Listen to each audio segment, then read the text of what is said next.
and welcome to Book 101 Review. Book 101 is all about the books that I read for the last 40 years, and today I have my special guest.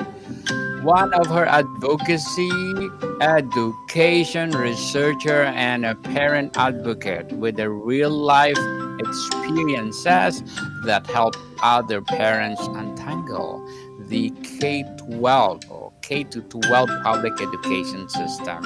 No other than Miss Kim Fields. Thank you, Daniel. I'm excited to be here. Welcome to Book 101, Miss Kim. And can you Yeah. please introduce more about yourself that I miss? Not too much more to add other than being an educational researcher for the past 20 years and being a mom for about 40 years. The experiences that I had with my kids in public education system still are quite a memory for me, and they're the basis of the work that I do through Liberation Through Education and the podcast K Yeah. 12 Public Education Insights and exploring those for parents of color.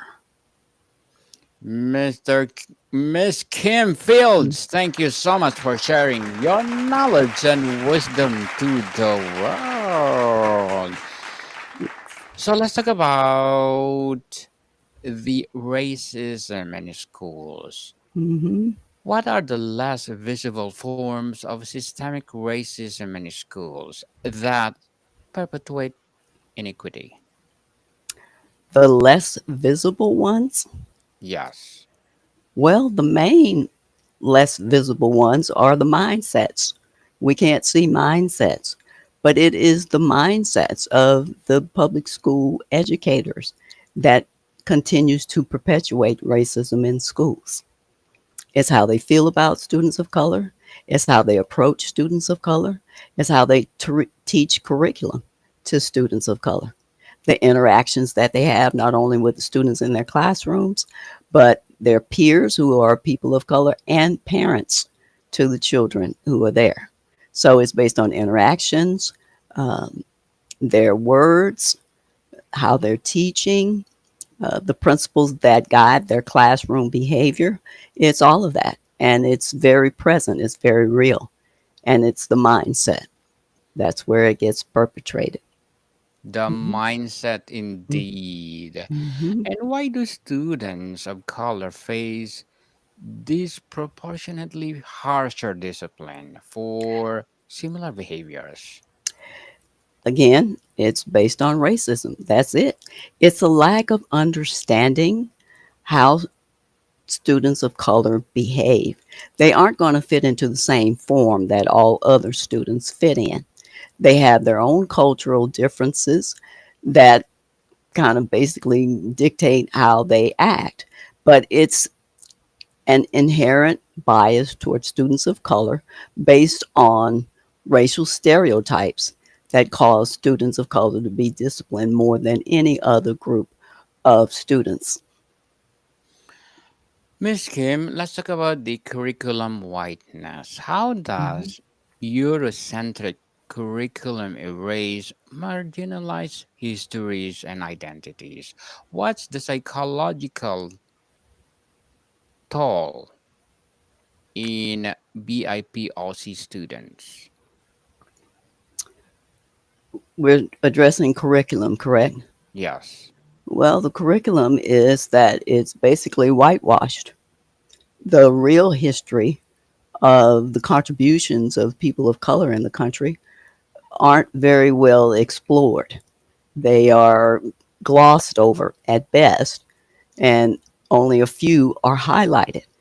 And it's just another way that downgrading the contributions of people of color have been made into the curriculum in schools. There needs to be more exploration about their contributions without judgment and a recognition that people of color are complex human beings just like everyone else. And they have a rich cultural history that needs to be explored without the bias. You see how we keep getting back to mindset? Because Yeah. that bias is inherent. So, Yeah. in what ways do educators' implicit biases impact, like grading, expectations, and support for students of color, even unintentionally? Well, yeah, unintentionally is a good way to frame that. I'm not sure that educators intend to go in with the intention, so to speak, of hurting any student, but the biases that they come with just gets displayed not only in discipline but in grading. And the grading is based on, and you brought this up, and I'm glad that you did, about expectations. There are lower expectations for students of color, and expectations are a motivation killer.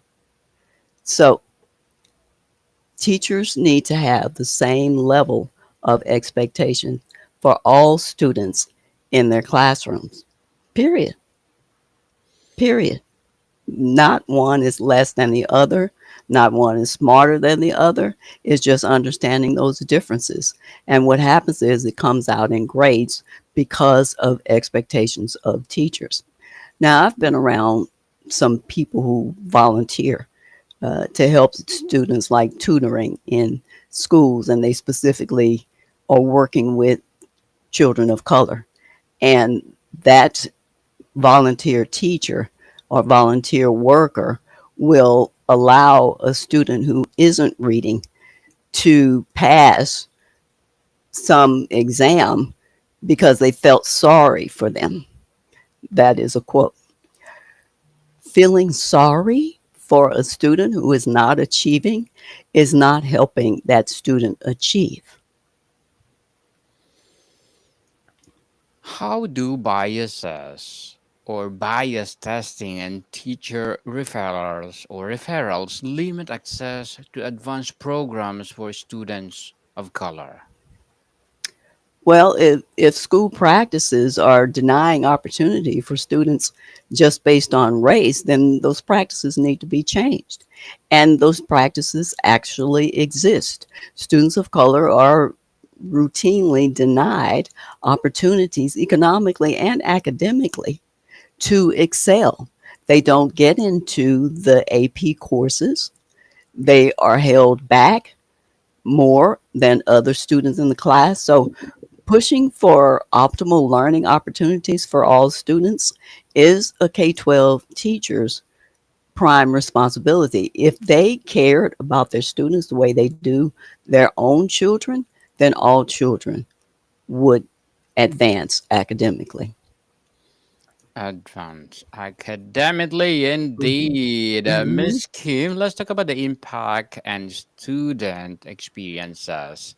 How does enduring a daily microaggressions or systemic exclusion affect students' mental health, academic performance, and sense of belonging?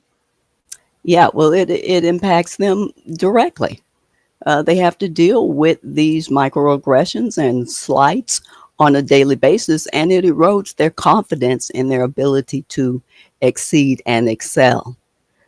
Experiencing this every day in a classroom with teachers or with classmates creates a sense of, how should I say, feeling less than for students of color. And a clue for teachers is when students of color are silent in their classroom, there's an underlying reason for that. That reason needs to be exposed and explored. Something to be explored for sure. Why Mhm. are students of color often forced to code switch to navigate predominantly white school cultures? What does it cost them emotionally?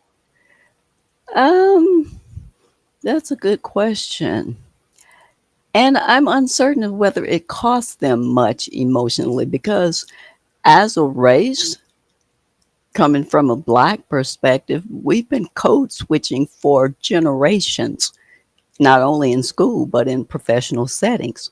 So, switching from one environment to another to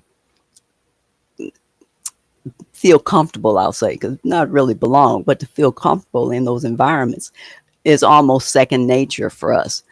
We understand that we're not going to speak the same way in family and friend settings as we do in corporate or in public school settings. So the emotional toll on that, I'm I'm not sure that there is one that is significant for them. What's more significant for students in the code switching is feeling a sense of belonging.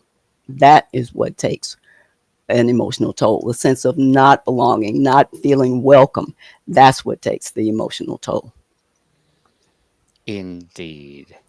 How do race, gender or disability, and LGBTQ plus identity compound discrimination in school settings?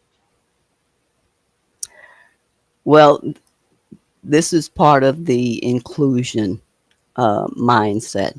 And where there are differences, people are going to be treated differently, irrespective of whether it's LGBTQIA, whether it's disability, whether it's color, which can't be changed. Um, so those are all impacts of inclusion or exclusion.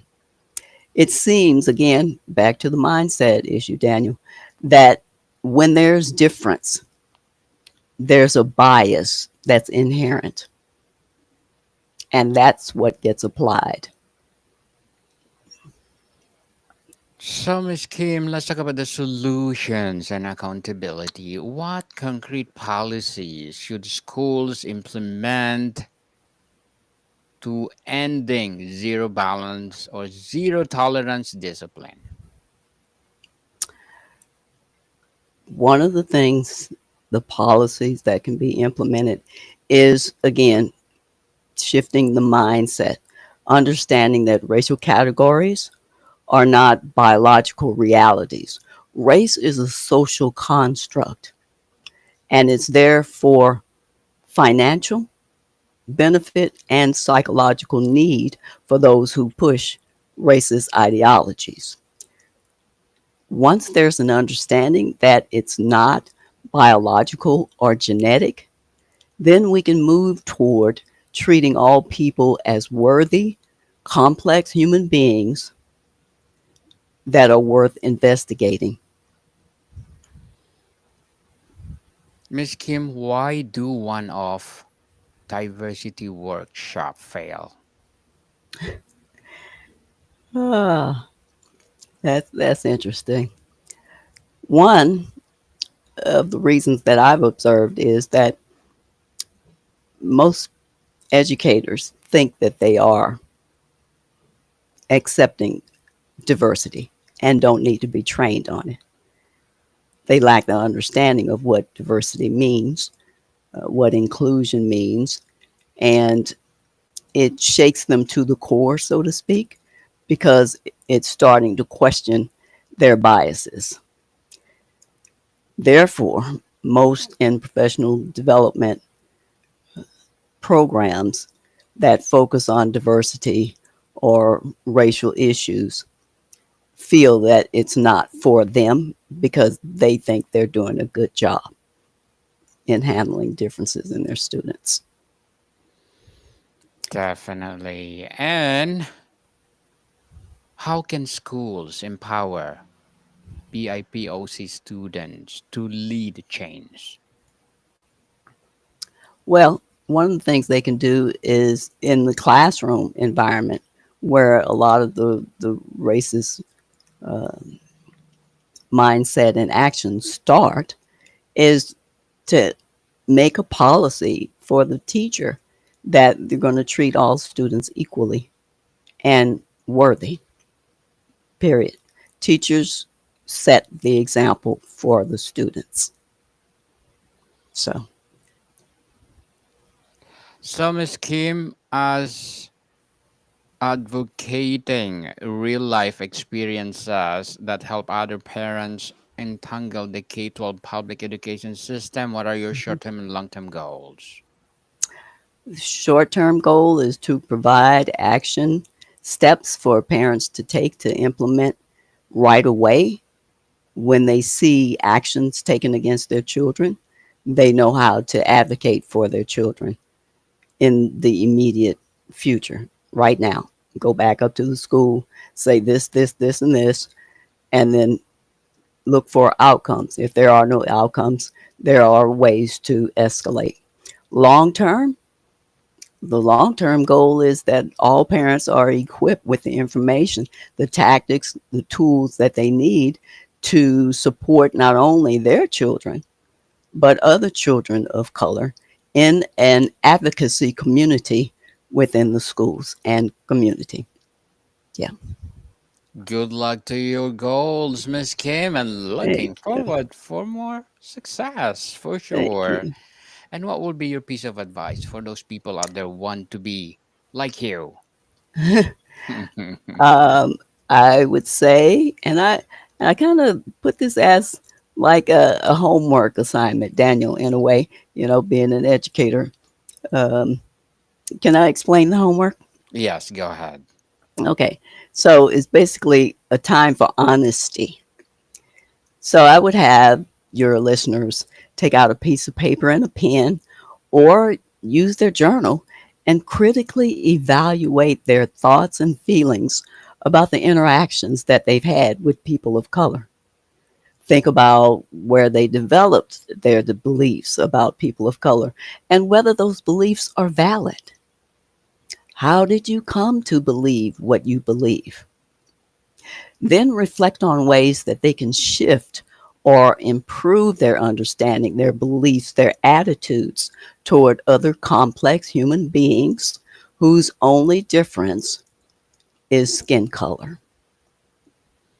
I leave that for your listeners to ponder. Well, thank you for that inspirational message to ponder. Miss Kim, and can you please recommend a books that influence your journey? Well, one that definitely did in this area is Everyday Anti Racism: Getting Real About Race in School by Micah Pollock. He has some very good anti racism strategies in there that, once implemented, I think can turn the tide of stemming racism in schools.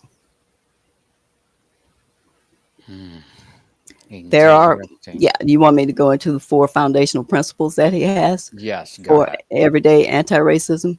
He Go says ahead. no, number one is rejecting the false notion of human difference. Two, acknowledging the lived experiences that are shaped along racial lines. His third foundational principle that he discusses in the book is learning from diverse forms of knowledge and experience. And the last foundational principle that he discusses is challenging systems of racial inequality. Those all spoke to me because of my experiences and the research that I've been doing. Yeah. Thank you for that recommended book, Miss Kim. Yeah. And let's talk about the systemic challenges and resistance. Mhm. How do schools weaponize claims of decisiveness or hysteria to avoid addressing racism?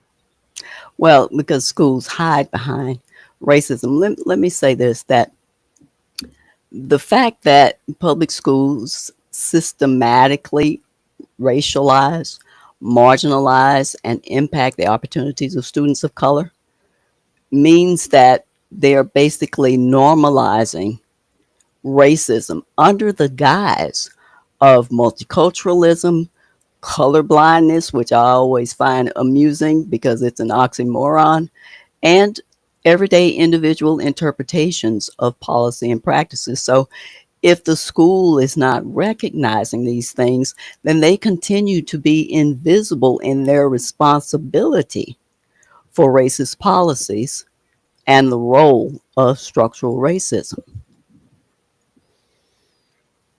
Interesting answer, Miss Mhm. Kim. Truly, truly empowering answer. How do property tax based funding models and trends racial segregation and resource gaps between schools? Well, as you know, the property taxes are what support schools in the neighborhood.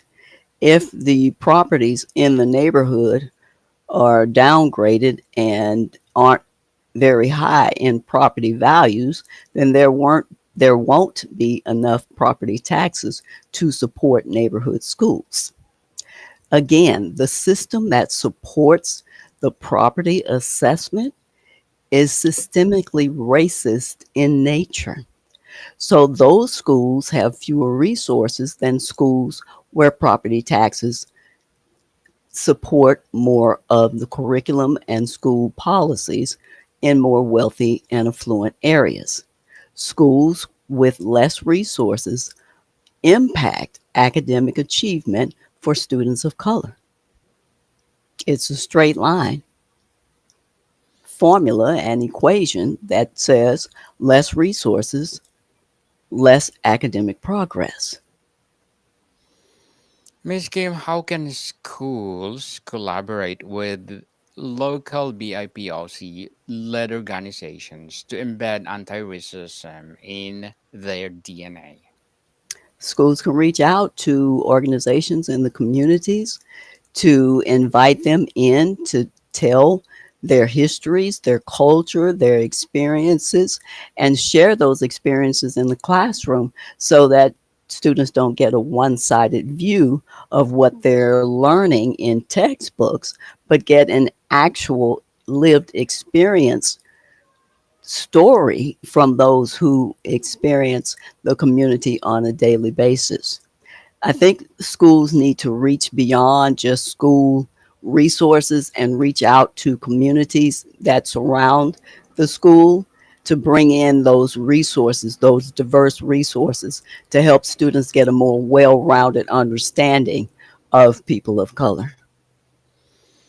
Miss Kim, before we wrap up our discussion for today, Mhm. I'm inviting you to please do listen to my other podcast, people. My other podcast, because my abstract essay is already in fifth season, abstract poetry in second season, and my book 101 review in fifth season too. Comedy 101 in second season, and my book 101 or food 101 in fifth season as well. Geography 101 in its fourth season, and my baby podcast. Law 101 and Mental Health 101 love letters in its fourth season, as well as my movie 101 review and music 101, sex science 101 and sex 101 in its first season. Please listen to them wherever you listen your podcast. So, Miss Kim, if you could mandate one immediate change in every school to combat racism, what would it be and why?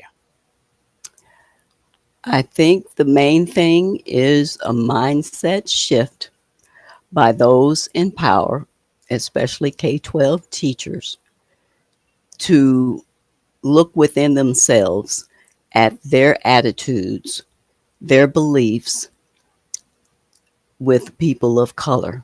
And this requires self awareness, self assessment, and self reflection. Miss Kim Fields, thank you so much for sharing your knowledge and wisdom to the world. So tell us, can you expound these phrases on your website saying where education, research, and parental action converge? Yes, educational research is where academics like myself write studies, conduct studies, do research that basically stays within their community unless you're a member of that academic community.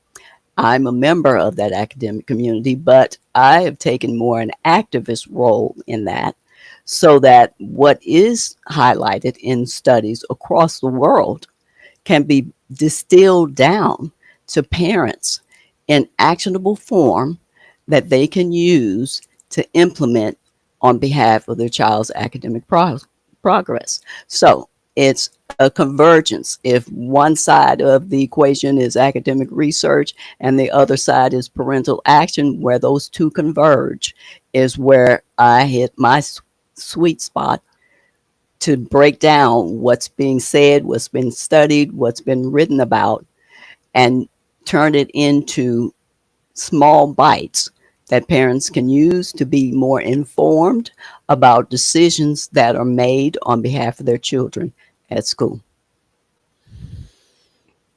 Miss Kim, thank you so much again for sharing your knowledge and wisdom to the world. So, can you please invite our listeners to support your advocacy, your business, or whatever projects that you're doing right now?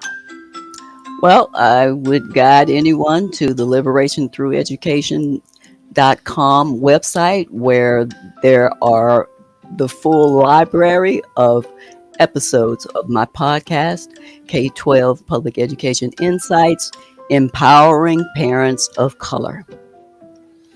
Yes, people, let's support Miss Kim Fields because if you support her for sure, more and more empowering episodes of the podcast itself, more and more empowering advocacy to come, and Yes. more empowering business to come. So, Miss Kim, Yes. thank you so much for your time. Thank you, Daniel. I enjoyed it. And thank you for the work that you're doing on your podcast. Yes, likewise, Miss Kim. More to come, Okay. people. See you soon.